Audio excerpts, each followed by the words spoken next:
Hey everybody, the 6th trailer for MHWilds has just dropped, and obviously, I'm quite excited. We're in the last month of wait. The game releases on the 28th.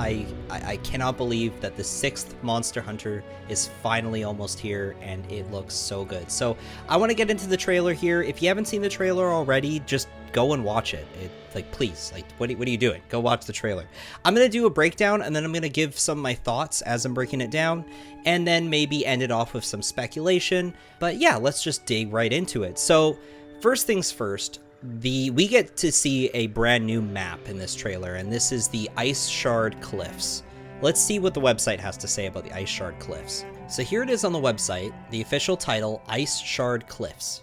I love how it only says a frigid land swept with snowy blizzards. Well, this confirms that the weather, the inclemency period, will be a snowy blizzard, which is really exciting. This is something I've always really wanted to see in a Monster Hunter game, like a really, really intense snowy blizzard. There's some pictures of it in here, this cool windy area, and whatever this underground is. Once again, we're seeing definitely some unorthodox architecture that is definitely a result or evidence of the ancient civilization. The ancient civilization is definitely has a big part in this story in this game, and I can't wait to see them fleshed out more. You can see the Gypceros bodies in the Nerscylla nest, which is really exciting. In this case, why is it glowing? Again, that ties into the ancient civilization. There probably is some leftover technology that's just survived over the however many years. So this shot was really strange to me because it straight up looks like those rocks are just floating. Like, those are floating rocks. Those rocks aren't connected to anything. They're just floating? Does that mean that there's some kind of, like, gravity manipulation? Reminds me a bit of Avatar. Don't know what that's really about. We'll see. Maybe this is the work of the ancient civilization. They have said before that they're not going to focus on Elder Dragons so much in this game. So I don't think that this will be the work of an Elder Dragon per se, but it might be tied to the ancient civilization instead. We do know that they were able to make crazy things. I mean, we saw the tower in Monster Hunter 2, and it also appears in some of the other titles, but the ancient civilization is capable of building crazy things. And this is where we see one of the brand new monsters that's going to be appearing in MHWilds, and this is the Hirabami. For a while, the community has known this monster as just the Switch Axe monster, which is quite funny, and it's just because we knew that there was a monster with this color scheme or sort of this aesthetic because we saw an armor set and a Switch Axe that had, we assumed, a monster related to it, and we finally get to see what the monster is. It's the Hirabami. It's a leviathan that inhabits the Ice Shard Cliffs, razor-sharp claws at its tail, and a wind-catching membrane on its neck, allowing it to float, makes the Hirabami a uniquely dangerous foe. So again, like the rocks floating in the wind, quite interesting. I'm not sure if it originally sort of evolved to work with the blizzards, which is why it's able to, float around, or maybe there's something to do with that strange gravity manipulation. It's weird. There's just rocks floating, so what's that about? Hirabami looks really gross. Like, he looks like a bug. We're not really used to seeing leviathans that look like this. And his attack patterns seem very unique and different. It's almost like it reminds me of Amatsu, when Amatsu was sort of using the Leviathan skeleton and just swimming around in the air. So I'm excited to see this in action. As we can see, we get to hunt it in a herd. There's like 3 of them at once, which is really interesting. It gives off the vibe of another, like, creepy, gross monster, similar to Giganox or Kezu. And I have a feeling that neither Giganox or Kezu are going to be in this game because this is sort of the new creepy monster. And I am glad. I'm glad that we have a new weird, creepy one to go alongside the Giganox and the Kezu. Though I have to admit, obviously, when I saw this, I was like, Giganox for a second, but it's like, no, it's not Giganox. Oh, well. I would really like Giganox to return. I have to also mention, the music here is really great. It really fills me with spirit and adventure and hope.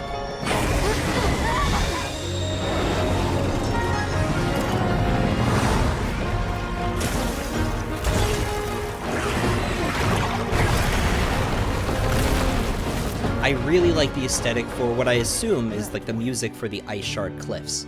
it'll go well with the various monsters that are going to appear here, because it does seem like this is not your normal ice locale. It isn't exactly just your typical ice monsters. You know, we're not going to get Barioth or Legiana. Instead, we're getting these weird ones and things like Nursilla, which is also confirmed to be in this trailer.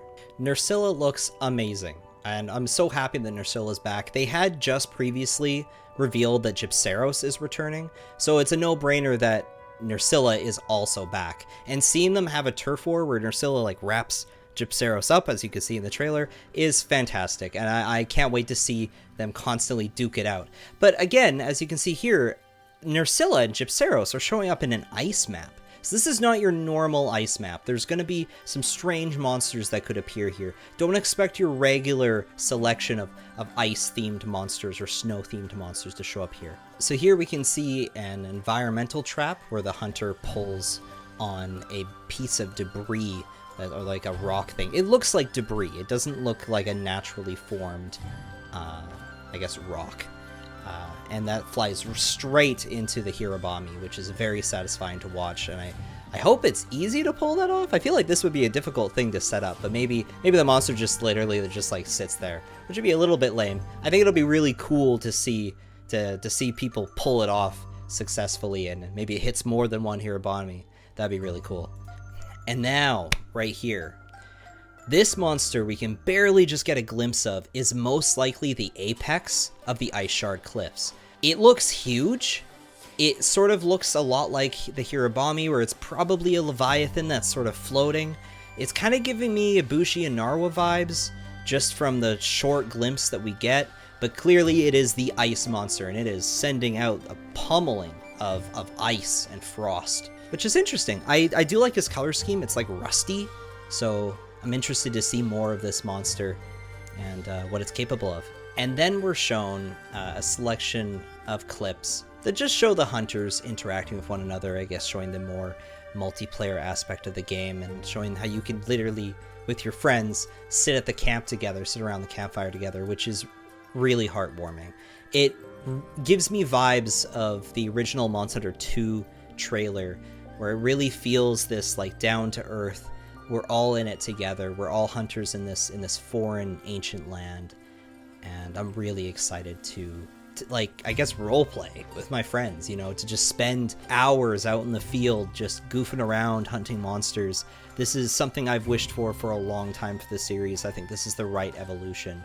It's the little things like this that make me go, yeah, this is gonna be peak. Like, look at that guy, he's literally roasting a marshmallow. That's crazy.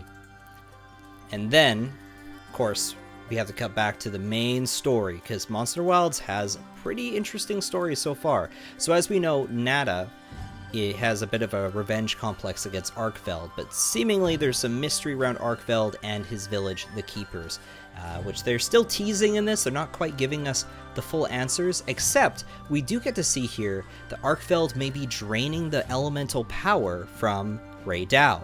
So maybe it's targeting the different apexes of each region and pulling all of its elemental energy into itself. And why is it doing that? Who knows? Well, I guess we'll have to play the game and find out. If you notice, Arkfeld's movements are very similar to Seregios. Does that mean Seregios is coming back? I don't know, but I have put up a theory before that Arkfeld does resemble some concept art for Seregios. They look similar, and it makes me wonder if maybe they are related. Again, we don't really know much about Arkfeld, except that it's supposed to be an extinct monster.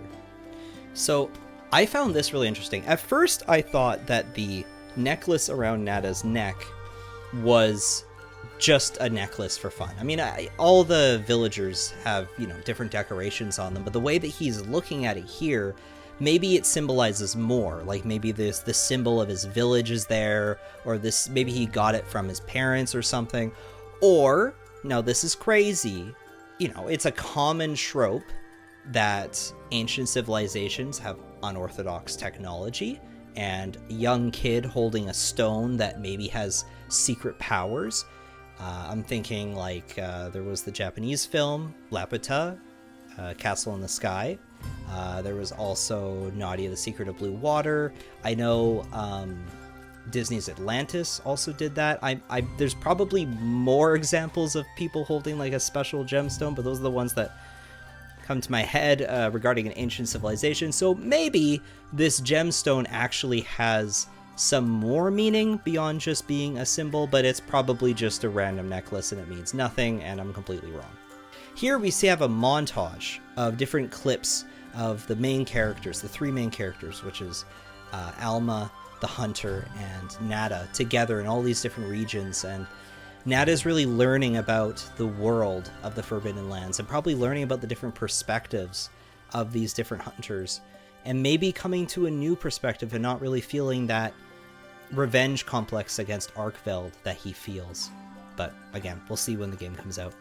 Seeing gameplay against Arkfeld is awesome. He really looks like a blast to hunt, and as it was announced later, yes, you will be able to fight Arkfeld in the beta coming up, so that will be a lot of fun.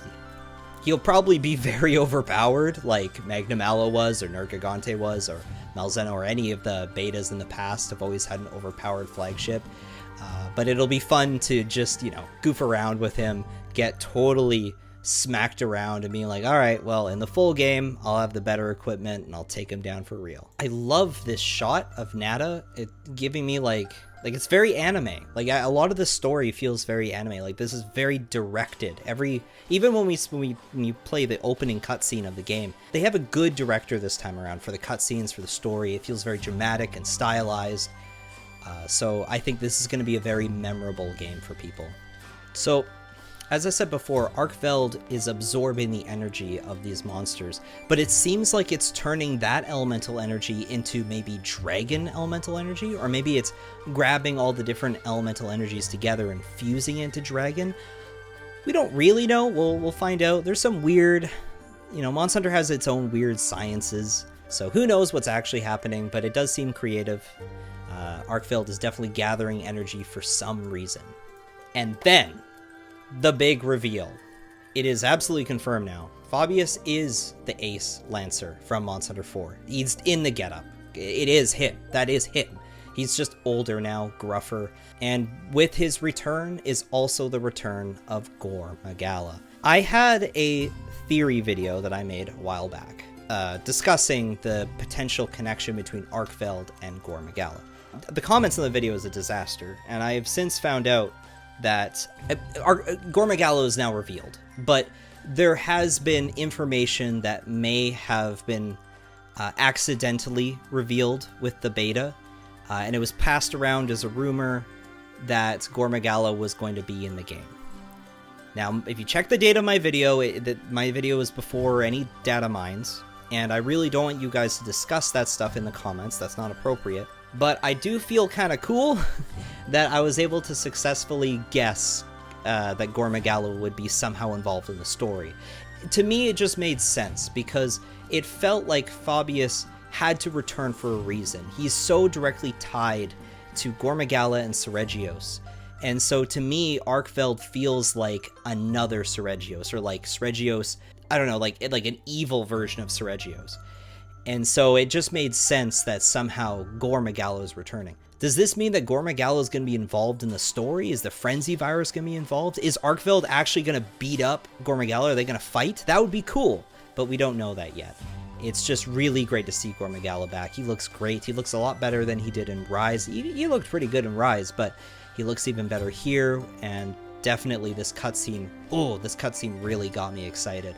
We're only 3 weeks away, pretty much 3 weeks away from the release of the game. We will likely get a launch day trailer. Overall, I was really impressed with this trailer. This is exactly what I think I need right now. That pretty much does it for my breakdown and thoughts. I'm excited just like all of you. As always, if you're interested in my other work, I'm just going to plug it real quick. I have been working on Legoifying all the monsters from Monster Hunter Wilds. I actually just got a new Udra, or the Black Flame, built, and nearly every monster now has free instructions, so please check that out. Also, I just released the instructions for Lagiacrus we keep talking about Seregios. Seregios is on the way as well, so I really hope if you guys are into that hobby, please check it out for me, and send me some love, some support, because I really, really appreciate it. All that support means so much to me. Like I always say, I've gotten so many patrons now, there's just too many to list. The list keeps changing every single day that it wouldn't even be accurate if I even tried to list all thousands of you. But thank you so much for all the continued support. It means so much to me. Anyway, if you want more details on that, check my other socials. You can get up to date on whatever I'm doing, whatever I'm working on next. Until then, have a great day, everybody. Bye-bye.